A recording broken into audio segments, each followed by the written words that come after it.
Gold, trusted gold buyers. మీరు తాకట్టు పెట్టిన బంగారాన్ని విడిపించి ఈ రోజు ఉన్న మార్కెట్ ధరకు కొనబడను. కానీ హైలైట్ ఏంటంటే మీది సౌందర్య గారిది డ్యూయట్. అది ఆకాశం అంతా 365వ రోజు సెకండ్ షో హౌస్‌ఫుల్ చూసా. అవును. 365వ రోజు. ఇంకా 100 రోజులు ఆడుద్ది సార్. మాకు కొన్ని కమిట్మెంట్ ఉండి రేపు తీసేస్తాను. 365 రోజులు అయిపోయింది కదా అని అన్నారు. అలాంటిది.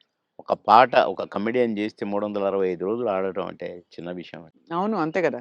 అలాగే ఇంకా కొన్ని సినిమాలున్నాయి. 'సిల్క్ స్మిత్‌తో' 'బావలసయ్య' పాట కూడా పాటతో 100 రోజులు. అవును. 'బువ్వుంటే ఏమో కూరుంటే ఏమో' అని అడుక్కుంటే అది 100 రోజులు. పాటలతో 100 రోజులు ఆడిన సినిమాలంటే ఒక కమెడియన్‌గా అది నాకు గొప్ప గుర్తింపు, గొప్ప ఒక విజయం, గొప్ప అది ఘనత. అవును. ఘనతే. నా అదృష్టం అది. కానీ సార్ సాడ్ థింగ్ ఏంటంటే సిల్క్ స్మిత గారు వెళ్ళిపోయారు. సౌందర్య గారు వెళ్ళిపోయారు. అవును. పాపం. మీకు తలుచుకుంటే బాధైతుంది కదా సార్ చాలా? చాలా. సిల్క్ స్మిత గారు ఎలా ఉండేవారు సార్? చాలా చాలా క్లోజ్‌గా మంచి ఉండేవారు. వ్యక్తి అని అనేవారు. చాలా, చాలా, చాలా. ఆమె ఎవరిని కేర్ చేయదు. హ్మ్. ఎవరికీ నమస్కారం పెట్టదు. హ్మ్. కాలు మీద కాలేసుకొని కూర్చుంటది. హ్మ్. కూర్చొని కళ్ళద్దాలు మళ్ళీ. హ్మ్. అందరిని చూస్తుంటది ఇట్లా. నేనడిగిన, "బాస్ మీరు నల్ల కళ్ళద్దాలు పెట్టుకుంటారు. కాలు మీద కాలేస్తారు. అది ఎవరొచ్చినా తీయరు. హ్మ్. అంటే మీరు నిద్రపోతారా? లేక అబ్జర్వ్ చేస్తారా?" అని అడిగాను నేను. అయితే, "అది కాదు బాస్. ఫూల్స్ నన్ను చూస్తారు. ఇలా ఇలా చూస్తారు నన్ను. అందుకని నన్ను ఎవడు చూస్తున్నాడా అని గమనిస్తూ ఉంటా నేను కళ్ళద్దాలు పెట్టుకొని" అని చెప్పింది నాకు.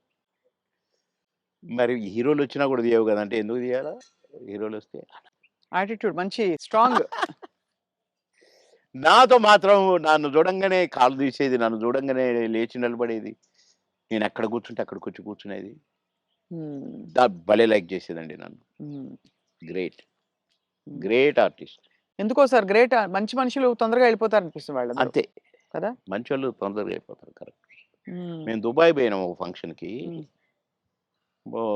నన్ను బాస్ అని పిలిచేది. హ్మ్. బాస్ మనం షాపింగ్‌కెళ్తున్నాం. నేనెందుకు బాస్ నువ్వు లిప్‌స్టిక్‌లయి కొనుక్కుంటావు. నేనేం కొనుక్కోను కదా! నాకొద్దు. నేను రానన్నా. అంటే లేదు నాతో నువ్వు రావాలి. నేను పర్మిషన్ తీసుకున్నా. అంటే పోయినాం. పోతే ఏమేమో కొనుక్కుంది. హ్మ్. ఓహ్! బ్లాక్ కళ్ళద్దాలు పెట్టుకొనొచ్చింది బయటికి. నేను అక్కడ అటు ఇటు కూర్చొని అది ఇది ఏదో బాస్ ఎలా ఉంది? అంది. సూపర్ అన్నా. సూపరా? నిజంగా సూపరా? అయితే కొనేస్తున్నా. కొనేసేయి అన్నా. పోయింది. ఆ! కొనేసా అనుకుంటూ వచ్చింది. ఇది మీరు పెట్టుకోండి బాస్ ఒకసారి అన్నది. పెట్టింది నాకు. ఓహ్! సూపర్ అన్నది ఇట్లా పెట్టి. అదేంటి బాస్ నాకు సూపర్ కాదు మీకు సూపర్ నాగా అన్నా. హ్మ్. చాలా బాగుంది. నేను అందుకే కొన్నాను నీకోసం. అన్నదండి. ఆ కళ్ళద్దాలు చనిపోయేదాకా దాచిపెట్టుకున్నాను. మంచిది. చాలా మంచిది. ఆ! అబ్బో! గ్రేట్. కానీ చాలా కష్టాలు, వివాదాలు, ఇక అయి పరిస్థితులు. వచ్చినాయిలెండి. అయి కొంచెం కరెక్ట్‌గా ఉన్నోళ్ళకి వివాదాలుంటాయి. హ్మ్. ఈ ఏ ఎండకు ఆ గొడుగు పట్టేటోళ్ళకుండవు. అదే. వివాదాలు రావు. హ్మ్. ఎక్కడికక్కడే సమసిపోతాయి అవును. అని నా ఉద్దేశం. కష్టమే సార్ మీరన్నది. చాలా అది కానీ మొత్తానికే సార్ మీరు వచ్చి సక్సెస్ సాధించాక 10 సినిమాలు అనంగానే రెమ్యూనరేషన్ అమాంతం పెంచేసారా?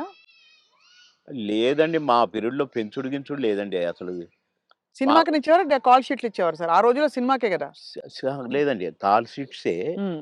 5 రోజులు, 10 రోజులు, 15 రోజులు, 12 రోజులు అట్లా ఉండేది. ఇక కొన్ని మధ్యలో చిలక్కొట్టుడు క్యారెక్టర్‌లు కొన్ని ఉండేది. 1 డే, 2 డేసు అయ్యి డే పర్ డే ఇంతని మొదలైనయి. హ్మ్.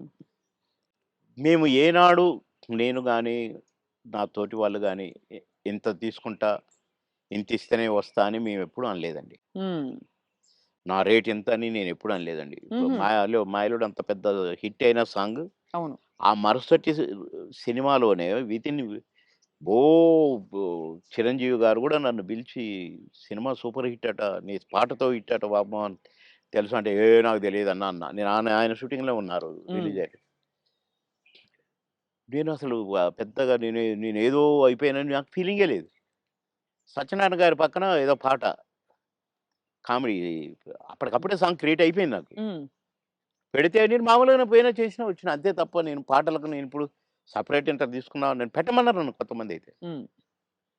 నేను సినిమాకి ఏం తీసుకోండి మీరేమిస్తే అదే అనేదండి. ఆ రోజుల్లో ఆ వాల్యూస్ ఉండేవి గదా! వాల్యూస్ మన ఉండేవి. ప్రొడ్యూసర్స్‌గా గూడా ఆ గౌరవం ఇచ్చేవాళ్ళు.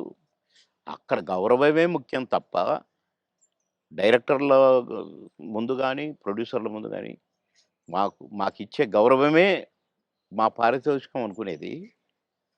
అంతే తప్ప ఏసేద్దాము, పెంచుదాము, లక్షలకు పెంచు అని మేమెప్పుడూ ఊహించలేదండి.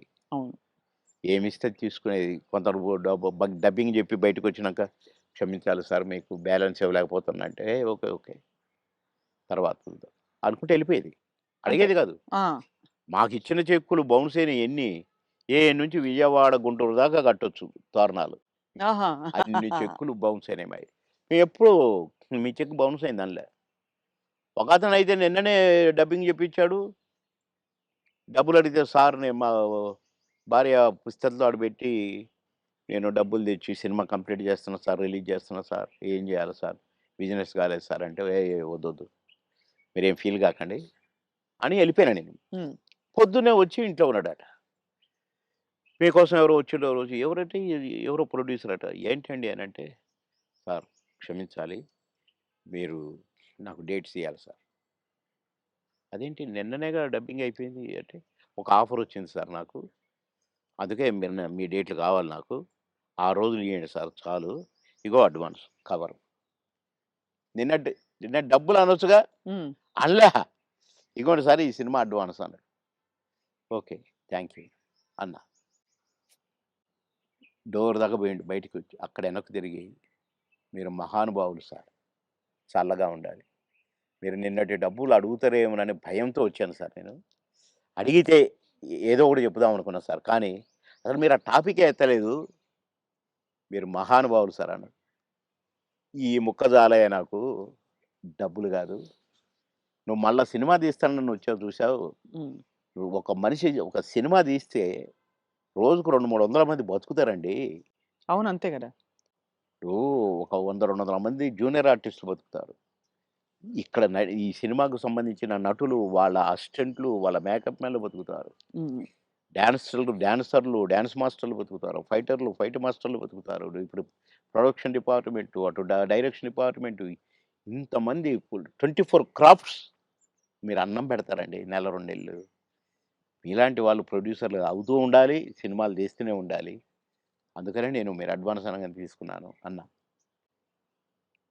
అట్లా ఇండస్ట్రీ బతకాలని ఆలోచించాలండి. కానీ అదొకటే కాకుండా సార్ ఆ రోజుల్లో మానవ సంబంధాలు బలంగా ఉండేవి. వ్యక్తుల్ని నిజమండి. పోగొట్టుకోదని. నిజం. ఇవాళేంటి సార్ రోజుకి 5,00,000, 10,00,000 ఇట్లా ఉన్నాయి కదా! పేమెంట్స్ అన్నీ అవును. ఇట్లున్నాయి. కానీ గంటల ప్రకారం ఉన్నాయి ఇప్పుడు. గంటల ప్రకారం కదా సార్ ఇప్పుడు? గంటలు. హ్మ్. నాకు అప్పట్లోనే నేను విన్నానండి. 'ఎన్టీ రామారావు' గారు గాని, 'కృష్ణ' గారు గాని డబ్బులు ఇయ్యకపోతే ప్రొడ్యూసర్‌ని అడిగేవాళ్ళు గారట. హ్మ్. 'కృష్ణ' గారికి ఒకసారి బ్యాడ్ పీరియడ్ వచ్చిందట. రోజు ఎన్నో సినిమాలు చేస్తూ సంవత్సరానికి 12, 15 సినిమాలు హీరోగా చేస్తూ అందరు హీరోలు 1, 2 సినిమాలే చేసేది. ఈయన 12 సినిమాలు, 15 సినిమాలు చేసేవాడు 'కృష్ణ' గారు. హ్మ్. అలాంటోడు అంటే డబ్బులు అడగడట. ఇస్తేనే తీసుకుంటాడట. అలాంటాయనకు సినిమాలు లేకుండా అయినాయి. హ్మ్. అలాంటాయన ఆగిపోయిన సినిమాల ప్రొడ్యూసర్‌ల కాడికి పోయి, ఎందుకు ఆగిపోయిందని తెలుసుకొని, ఎంతైతే స్టార్ట్ అయిద్దని తెలుసుకొని డబ్బులిచ్చి, నేనిస్తా నేను నేను తీస్తా మిగతా సినిమా అని తీసి పెట్టేవాడంట.